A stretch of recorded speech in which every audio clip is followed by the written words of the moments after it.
Hello, folks. Welcome to another episode of Let's Talk Common Sense with me, Mike Omni. This is the podcast, as you know, where I bring you up to date with everything that's happening around the world. And we've been listening to your feedback, folks. Some of you have told me that I don't have a personality, so I'm trying to show my personality more. Sounds really depressed, but there you go. And of course, I scared a lot of people last week because I told them all about coronavirus and how they would all die. But I didn't really mean it like that. Essentially, what I was trying to say was that you might actually live. Well, you probably will live because I forgot the stats now. Oh gosh, I can't find them. Oh. Basically, you'll be okay if you're fit and you're young and you self-isolate. In fact, I was watching BBC Question Time the other day, and they were talking about coronavirus. You had a health secretary, Matt, I forget his name, but he was talking us through all the precautions you got to take. You got to wash your hands. You got to, not touch people in the mouth and touch yourself in the mouth and stuff like that. I feel like these are normal, basic hygiene kind of routines. This is not special. If you're only learning now to wash your hands, then maybe it's best you do get corona, because that's just ridiculous. You should be washing your hands anyways. Anywho, there you go. Latest update with corona is that 130 billion pounds have been wiped off the FTSE 100 in minutes. This is ridiculous. It is causing havoc in the markets. One question I actually have for folks, and you can join in online at hashtag LTCS on Twitter, is would you travel still? Because I remember listening to a woman on LBC talking about, she's like, I'm off to Italy, nothing's gonna stop my holiday. And I was like, oh gosh, she's probably gonna be the one who gets it and then randomly doesn't wake up in the hotel or something. So let me know, would you still travel even though this bug, if you like, is causing havoc in Italy? Would you still travel? Now, one top story for you this week is of Meghan Markle. You may have seen a video circulating pretty much everywhere of her in a school. She was in a school in today, the research team have let me down today because I don't have all the details to hand. But she was in a school where she had to talk about Women's Day, International Women's Day, and she invited one of the young boys to speak. He was 16 years old. He said, "Oh, she's beautiful, innit?" And everyone's clapping, and everyone loves her, and people are like, "Oh my gosh, look at her. She's so perfect. She's so beautiful. Oh, the royal family made a big mistake." I'm not sure. Okay, let me just put it out there. Now, she is very, very beautiful. And of course, I think, she's good in front of the cameras. I mean, she was an actress for a long time. But the idea that the royal family made a mistake, I'm not quite sure about that. But there you go. That's Meghan Markle for you. Now, as I always promised you folks, every single week you'll get a chance to meet somebody interesting. And this week, we've got someone very interesting for you to meet. Tairu Booth was featured in our North 30 list. Now, this is the list we put out last year, and guess what? There's another one coming out this year where we try and profile the top 30 people in the North who are killing the game. Yeah? These are folks who are across different industries, who are trailblazers. They're inspiring a lot of people. They're dominating their field in some instances, and so he was on there. So he's famous. And he's with me today. So today we're gonna find out a bit about him, what he does, and talk a bit about social media as well. I was reading a report just 2 weeks ago that spoke about social media's impact on just our life. There was a time where if you were a politician, you had to go around and speak to people on the streets and try and get them to be interested in what you're doing. These days, you just need a really good social media campaign. You need to have a lot of money, pump it into ads, and you'll be okay. In fact, just this week, Donald Trump's ad was taken off Facebook because it was fake news. And we saw Elizabeth Warren, who's now obviously dropped out of the presidential race, doing the flip the switch challenge. It's I don't know what it is. It's a challenge where you have to flip the switch. I don't know. But so you see now how social media is such a massive part of our kind of life. So we're going to uncover that a bit as well. But before we get into all of that, first and foremost, let's meet Tairu. So tell us a bit about yourself, Tairu. I'm scared because I always get your name wrong. So I don't want to get it wrong this time. Now tell us a bit about yourself. My name's Tairu. Tairu Booth. I'm 22 years old. I'm from Manchester. I graduated about 2 years ago now. I've got a degree in design for art direction. I studied down in London, University of the Arts. And I've moved back up to Manchester now, and I've started doing modelling and influencing. Yeah, you're a model. Like there's friends that like to take pictures and then put hashtag model. They're not really models. You're an actual kind of model. How did you get into that then? Because we had a model on before, and I asked him, like, he said he was like in a shop, then some random man came to him, tapped him, and was like, in a French accent, "You've got good bone structure," whatever. And he's like, "Oh really? No way!" And then he became. What was it with you? Were you just taking pictures? And I mean, what happened? Did you get a tap on the shoulder as well? I was always, like, from a young age, told that I should pursue this sort of, like, career Really? in acting or modelling. So then I was interested in that. And then one of my friends was signed to an agency in high school. And she recommended me to her agent. And then I got signed to an agency based in Manchester called Nemesis. I was with them for about 3 years. And then I moved down to London, stopped doing modelling. And then in my last year of uni, third year, I won a competition with an agency called Models One, which is quite a big agency down there. Yeah. They represent like actors like Robert Pattinson and stuff like that. That's the guy from Twilight. Yeah. So then I was a runner-up in the competition. I was the face of a store for like a year. Wow. And then from there, I got featured in like Pause, which is an online magazine. Yeah. I got featured in a magazine there, and then built up a bit of a Instagram following from there. And then from there, just a bit, just shy of 30,000 now. That's a bit more than a bit, mate. Yeah, it's grown a lot, but that's just due to me like being consistent, working, and being in touch with the right people. Yeah, it's actually like really hard to grow online pages, isn't it? Because you have to be so consistent, and I think this is one thing people don't understand. Like, I think because of like Love Island, and I think we discussed this before, Affair, like, you go on Love Island, you come off and you basically have like 1 million followers, and then you kind of just basically do ads and that's it, right? Yeah. Whereas if you don't go on Love Island, you got to do it the old-fashioned way, I guess, which is just build up yourself and just post and stuff like that. That's super cool. I'm really interested in a bit more about your journey, because one thing we try and combat, or at least try and do on this podcast is kind of, I guess, cover things that people may not necessarily see or know. So you said from a young age, people have always told you to go. Like, I'm curious. So is this just people just said you were good looking from a young age? What was it? I mean, uncles were coming over to you and saying, "Hey, you should be a model." So I'm half Chinese and half Jamaican. No way. So that was like always like a thing where people would be like, "Oh my God, you've got such a unique look."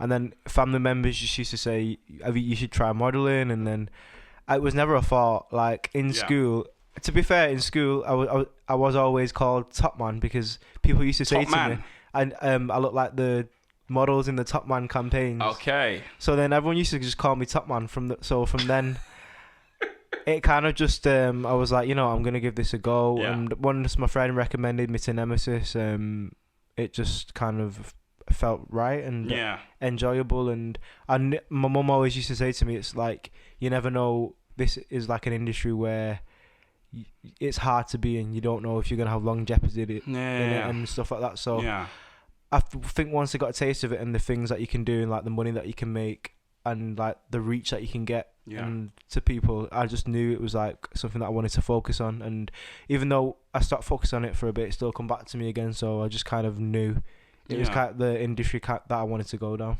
It's so interesting because I know there's people listening to this now who've been told they have a unique look before, but it's not in a good way. Like I've been told that I look unique, but that's not always a good thing. So tell us then, so what are some of the things people may not know about, I guess, let's just call it the influencer world, if you like, that they might be shocked to kind of find out? Because I guess when you look online and it just seems like people kind of have it all together. They get lots of endorsements, just lots of money comes their way, and I think that's why a lot of young people, this is like their dream. I know there's definitely young girls watching is it called Love Is Blind or something? All these shows, just going, if I can just get on that show, then I will, I don't know, build get the following. Yeah. So what is it like, I guess, or how do you kind of deal with it? Because the one thing kind of hit me the other day. I don't want to talk about social media forever, but just whilst we're on it, you know, let's say you put out a picture that 5,000 people see. I mean, do you ever take that in, like 5,000 people? Because these days, if you take a picture and you put it out and like 90 people like it, I think people are like, oh, 90, that sucks. But supposing they're not Russian bots or something, that's like 90 people. Yeah. Imagine like 5,000 people following you. that's kind of crazy. So how do you deal with that when you think about how many people interact with your stuff? Well, first of all, that's what the brands are looking for. They're looking for their interaction, so that's why they get in touch with you to do promotion. And if they can see you can market their products well, that's what you want. Like, they'll ask for your insights and they'll ask for your reach and stuff. So I guess having a high reach is always going to be a good point. Yeah. And then, like, to be fair, the content that I put out, it's stuff that I verify and, like, I approve of myself. Yeah. I wouldn't put anything out there that I don't like of myself or I don't, like, approve of. Or I wouldn't accept a job that doesn't represent me. So I always make sure it's, like, true to myself. I feel, but how does it feel, though, like, in terms of, like, emotionally is what I'm really curious about as well. Like, how do you, like, is it hard to think about lots of people kind of interacting with your stuff? Do you not really think about it? Do you get weird messages? I get a lot of weird messages, but I try not to, like, I just try not to let things get to, not like bad messages or anything. Yeah. It's more like just messages that you kind of like, random people like trying to be your friend and stuff like that. Hi, no, what's the weirdest message you've ever got? Well, let's go through the top 3 hits. What there must be one that you remember, like, what the heck kind of thing. Sometimes it's just like I don't even think it's good to talk about it on here. Okay. So it can't. Okay, just because people may be on their way to work, maybe nothing like illegal or whatever. Yeah. But what's the kind of weirdest kind of like this is odd?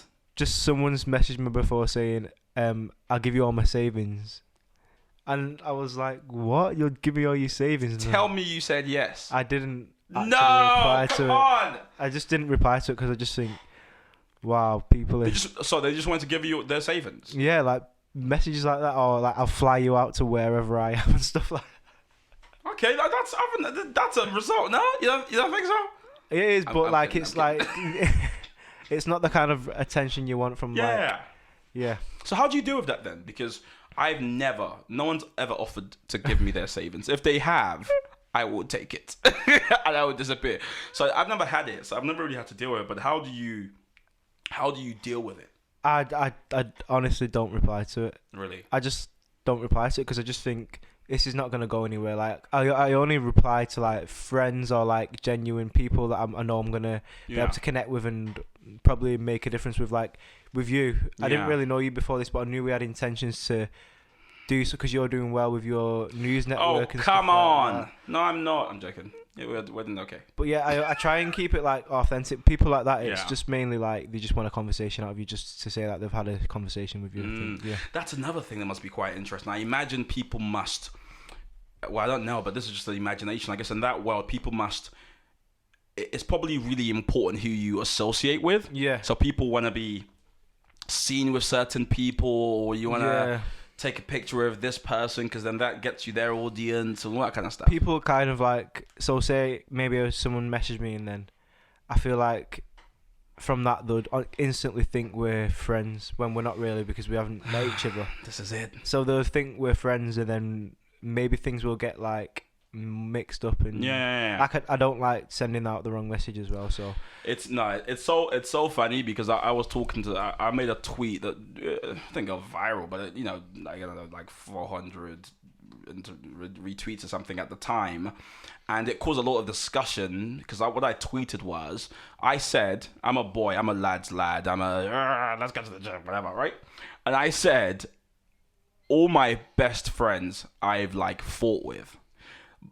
anyone who's my friend, we've argued at some stage. Either I've kind of like we've argued verbally, or like we've had a fight, because for me to be friends, like we have to like kind of go through stuff together. Like we have to when I've got to see you, but also we've got to fight. I've got to know that I can argue with you and move on after.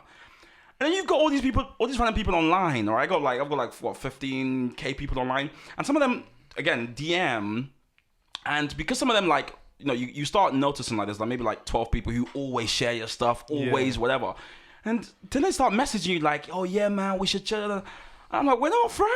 We're not actually friends. Like, I don't know you. Like, a drink, okay, but... And I feel like sometimes giving your energy to too many people at once is like a bit... It's crazy. Yeah.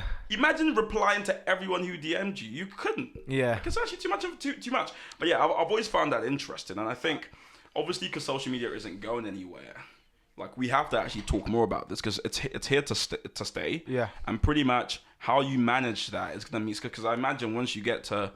I don't know, 50,000, 100,000 people. Will you then just get a social media manager then and not do it yourself? So I've got an agent at the moment. I'm represented by Standard Service Studios. Okay. They're based in Paris and London. And Terran Sambo, my agent, who he used to work for Pause Online. See, his name rings a bell, because I back in the days, I wanted to start a fashion house at some stage. Yeah. And I remember then I was researching a lot of these kind of influencers, models, people that kind of organize runways and stuff like that. And then his name was one of the people I kind of knew about. So he now manages you. Yeah, he's such a good guy to be involved with, because he's doing so many different things, and he believes in like young people and youth. Yeah. And is he young as well? He's about 30, late 30, like 31, 32. Okay, cool. But he believes in the youth, and he wants to make so in his agency it's all boys at the moment. Yeah. And it's like a family. Like, he wants us to do the best that we can do, and he pushes us forward. He brings us to all these events. He brought us to Paris. Yeah. So you went to Paris this year? Yeah, in January. Yeah. What was that like? It was pretty surreal. Paris was it? Oh, Paris. Yeah. Yeah, it was surreal seeing like people that like Skepta, like being at a party with people like that. Yeah. It's just seems surreal. You're like, what? You're like, I can't believe I can't do this. It's like things you think about doing that, like I was actually doing it. Yeah. So it's kind of like a dream come true. And then he's just, at the moment, he's managing all my like social media stuff as well. So any job that I get, like I manage JD stuff by myself, but anything else runs through him. Yeah. And what was Paris week like? So what kind of stuff did you get up to? So when you weren't partying with Skepta, what else were you like doing? Kano was there. Kana. No, Kano. Who's that? He's in Top Boy. Oh, right. He's an actor in Top Boy, but he's also a rapper as well, and spoken word. I think I know him. Who else? And Maya Jama, Loyal Kano. Yeah. So what was this at the party? Yeah. So I mean outside of the party. So outside of the party. Were you walking? Did you walk? Did you scout? I done a shoot down there, and I actually kind of like work for Standard Service as well, so like help out with a young talent, because there was a few lads over there that are like 18 and stuff that are like still kind of getting used to all this sort of scene. So I was taking them down to castings. They had castings for brands like Balmain, and so it's quite like high end sort of scene. And then we attended different shows, and it was more just to like meet clients and just make people like aware that you're here. And like from this, I've become in contact with so many different people. Yeah, and anything can happen. Yeah. It's so interesting, man. Like, it's super cool. It's obviously indicative of the age we live in. And I guess my question for you, so before we kind of go into, like, what you're going to do, like, moving forward and stuff, is, like, well, this is in no way a traditional path. Like, there is no way a child in school is like, I would like to be... Like, you just couldn't imagine what you're doing now. Like, you couldn't really think about it. So, like... Is there a part of you that worries? Because obviously some of the news outlets and some of the things I look at online speak about how the social media bubble is going to burst at some stage. And, funny enough, there was a time where the Commentators Network's Twitter page got taken down. And it was so confusing. Like, I woke up and the Twitter page was down and my Twitter page was down. Now... a friend of ours, the networks, was the vice president of Twitter at the time. So I had messaged him, and I was like, Bruce, his name is, and I was like, can you, like, what's going on here? And he was like, oh, I've left Twitter now, so I can't help you out. Yeah. So we were like, and he was a bit kind of like, I actually can't help out, like, I'm busy type of thing. So I was thinking, so what do I do? Because I don't know anyone at Twitter. I know like other people at Twitter, but they're like low level, quote unquote, if you like, or just like nominal staff. Yeah. So for 5 days, we didn't have a Twitter account. And that felt like one of the craziest 5 days ever. It felt like we didn't exist. We were like, people were like messaging me, where's your Twitter account? Where's the news? Yeah, and I'm like, what do we do? So I thought, imagine just having your Twitter account taken away.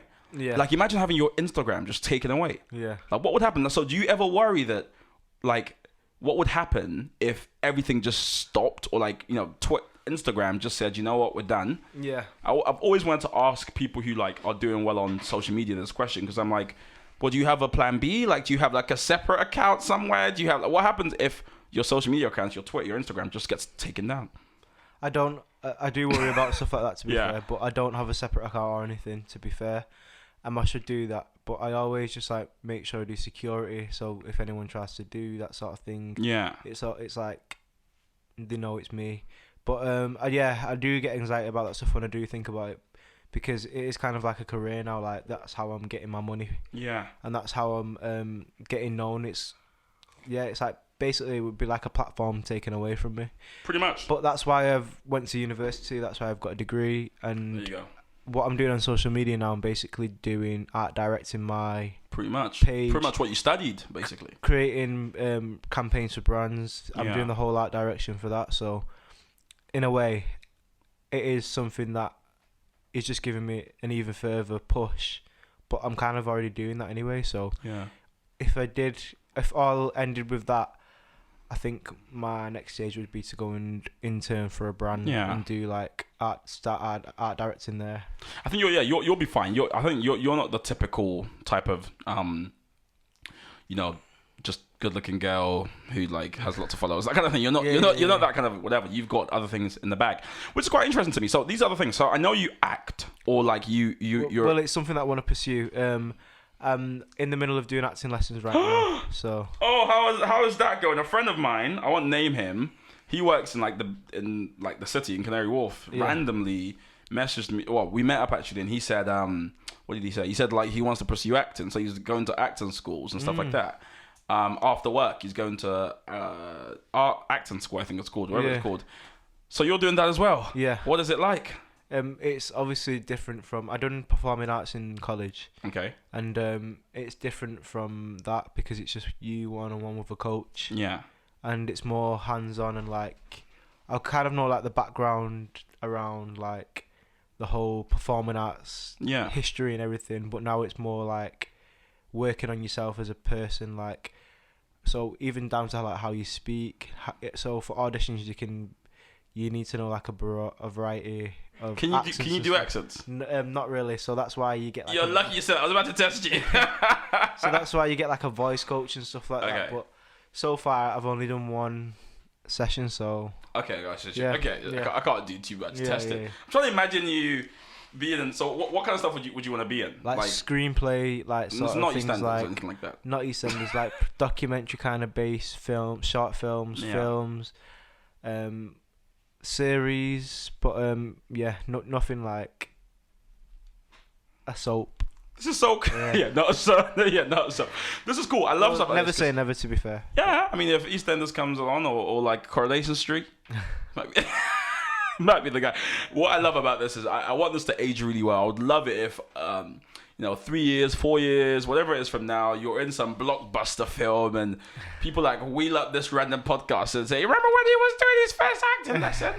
That's so cool. Well, I wish you well with that. I mean, that's so Thanks. cool. I think it's a good transition, but also one thing I do love and I wish more people would do is like, one, be creative. But also that creativity isn't like flipping painting. I think everyone thinks like it's like painting and drawing. So like, I'm not creative. Like, I can't draw. But, if I get an impulse, I will follow it. There was a time where I wanted to be an actor as well. But now I'm not doing that. But I know for a fact, even everything I'm doing now, probably in 3 years I won't be doing, which sounds crazy to some people. Yeah. But I say it because I know myself. I will literally develop a random passion, and I'll probably just follow it. And you might see me doing ballet somewhere. You're like, what the heck? And I'm like, listen, I go wherever my heart takes me. So that's amazing. So so what can we look forward to next then from you? What have you got coming up? And I guess how can people connect with you and stay involved in your world? I post a lot on social media. That's where I keep everything up to date on there. Post weekly. I've got a JD campaign coming out maybe this week or next week, which is going to be in stores. And then I've started collaborate. Well, I'm going to start collaborating with this protein company. It's called Innermost. That's a rival one. We've got a protein company as well. Yeah, so Innermost. Do you know Innermost? No, I know Kind Bars. Who want to make the world a kinder place? Yeah. So I'm collaborating with Innermost. Yeah. And it's going to be like an affiliate thing. So it's like pushing health and well-being and stuff. So I'm quite into my fitness. So that's something that's going to be We've seen that, interesting to me. But this is like they've been featured in Forbes. They've been featured in like Time and like Vogue magazine and stuff like that. So it's a brand that that is definitely a fit for me. Yeah. And I love supporting like health and well-being as well. Yeah. So, and it's all like organic, healthy product. No, mainly just training in the gym. But, been doing that for like years now. So love that. Yeah. I remember last time as well, though. Before we go, I mean, I remember you saying you wanted to do like a fitness class or something. Yeah. So at the same time, I'm still in works of doing like a YouTube kind of series thing or IGTV. But this protein brand that I've just been recently involved in, they said they're willing to fund any projects or any upcoming things that I want to do. So if it's something that I'm going to pitch to them, so that's so good. Yeah. That's so exciting. Because we want to do it properly. Because I know a few people that I've got a friend called Jordan Thomas who's going to be doing karate in the Olympics. Yeah. Jordan Thomas, is he black? Yeah. I think I might have met him at a barbershop. So and then oh god. Yeah. Is he like older? Yeah, he's like 27. Yeah, but yeah. I think I might know him. Yeah. No. Karate, not taekwondo. Is it taekwondo? It might be because there's a guy I met at the barbershop and we exchanged details and stuff. Taekwondo is Jordan. It might be. Yeah. And he's been already, but he's gonna go again. Yeah. No, I don't know if he's been to world champs. Yeah. He's like world something. Yeah, it might be him. And he's sponsored by Adidas and stuff like that. Yeah, I think it's him. Does he train at like Moston? Yeah, he trains close by he goes to my gym as well, Pure Gym. Okay. But like we're gonna get people like him to feature on this series where we do cool. like That's super cool. Yeah. Wow. Super cool. Well, that's good. We're gonna keep up to date with you. I mean, I should have mentioned you weren't just featured in our North 30 list. You were actually the front page. Yeah. And I think I forgot to tell people that you were the front page, and the reason is because I think Tairu kind of exemplifies just the whole point of that list, which is folks from the North who aren't, I've got to move to London. I can't do anything up north. They're not saying that. Like he is literally up north and just making it happen with what he has, and is super community focused. And I said it when we had the event, but I think you're doing amazing, man. And I just really just wish you keep soaring, and as you do that, other people can soar as well on your wings. I don't know what I'm saying, but you get the gist. Yeah. Well, that's it, folks. Thanks for joining us this week. Of course, if you like this podcast, do share it on Instagrammy thingy or like whatever it is you share it on. It's a pleasure to have you join us. And like I said, you can join the conversation online with the hashtag LTCS. Now, I forgot to do something which I'll get killed for.